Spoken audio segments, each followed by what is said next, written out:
Assalamualaikum. Good day to everyone. My name is Farrah Natasya. My informative speech for today is about situation HIV in Malaysia until 2018. Malaysian HIV and AIDS cases have been reported since 1986 by the Ministry of Health. Since then, the National Surveillance System had reported a cumulative of 105,189 HIV cases, 21,384 AIDS, and 17,096 deaths related to HIV/AIDS, giving total reported PL-HIV of 88,093 cases of 90% estimate HIV. Males still make up the majority of HIV cases, which is 89%, but the number of women with positive status of HIV has been increased. This is shown by the decreasing trend of male over female ratio of 10:1 in 2002, 4:1 in 2014, which is 42% of HIV transmission by age group occurred in 30 to 35 bracket.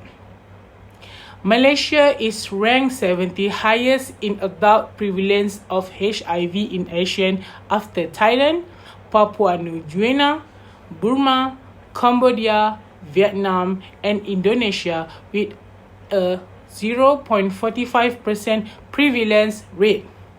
According to a United Nations, Malaysia is one of the 10 countries which together accounted for over 95% of all new HIV infection in the region of Asian Pacific in 2016. In 2015, Malaysia recorded the rate of 10.9 new cases per 100,000 of the population, which is below the target set by World Health Organization.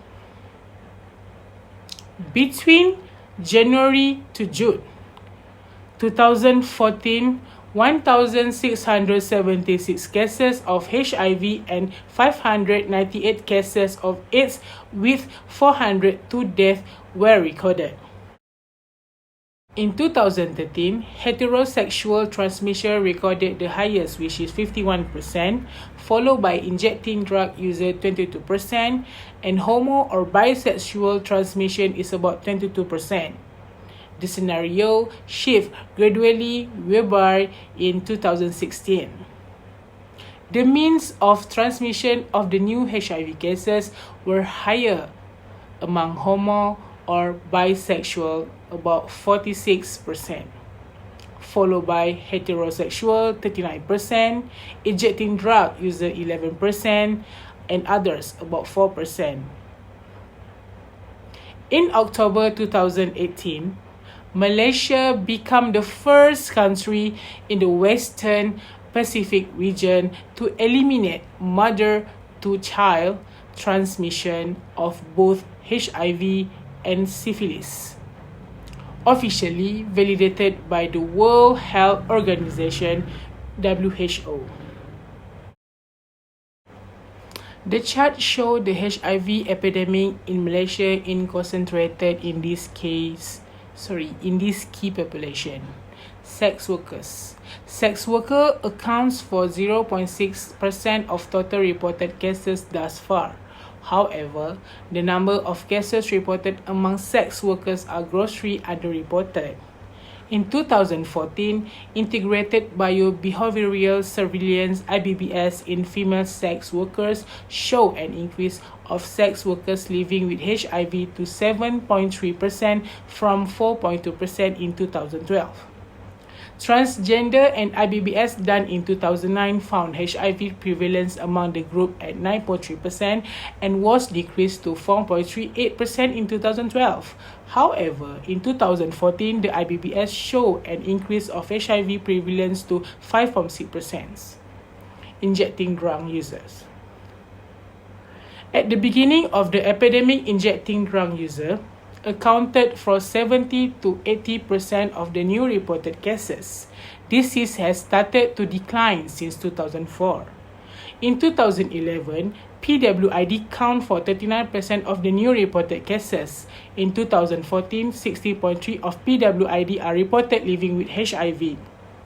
Men who are sex with men. IBBS conducted in 2012 shown 7.1% of MSM is living with HIV. Mandatory marital HIV screening of Muslim couple was made mandatory by the Religious Department of State government in 9 states, beginning in November 2001 in Johor, followed by Perak, Perlis, Kelantan, Terengganu, Kedah, Pahang, Selangor, and possibly Melaka. Beginning January 2009, Muslim couples in the entire country are required to submit to premature HIV testing. How can a person reduce the risk of getting HIV? Anyone can get HIV, but we can take steps to protect ourselves from HIV. First, get tests for HIV. Talk to your partner about HIV testing and get tests before you have sex. Use the Get Test locator from the Centers for Disease Control and Prevention (CDC) to find an HIV testing location near you. Second, choose less risky sexual behaviors. HIV is mainly spread by having anal or vaginal sex without a condom or without taking medicine to prevent or treat HIV. Third, use condoms every time you have sex. Read this fact sheet from CDC on how to use condoms correctly. Next, limit your number of sexual partners. The more partners you have, the more likely you are to have a partner with poorly controlled HIV or to have a partner with a sexually transmitted disease, CTD. Both of these factors can increase the risk of HIV. Other than that, talk to your healthcare provider about pre-exposure prophylaxis, PrEP. PrEP is an HIV prevention option for people who do not have HIV but who are at risk of getting HIV. PrEP involves taking in specific HIV medicine every day to reduce the risk of getting HIV through sex or injection drug use. My conclusion, all individuals, including those most marginalized, must enjoy access to accurate information about HIV and AIDS and have equal access to HIV or AIDS program. HIV testing in particular as the entry point for access to antiretroviral drugs and important service must be accessible to all. But efforts to expand HIV testing and to put in place routine testing must not become co-inclusive, must recognize the right of the individuals being tested, and must provide linkage to both prevention and care. Thank you.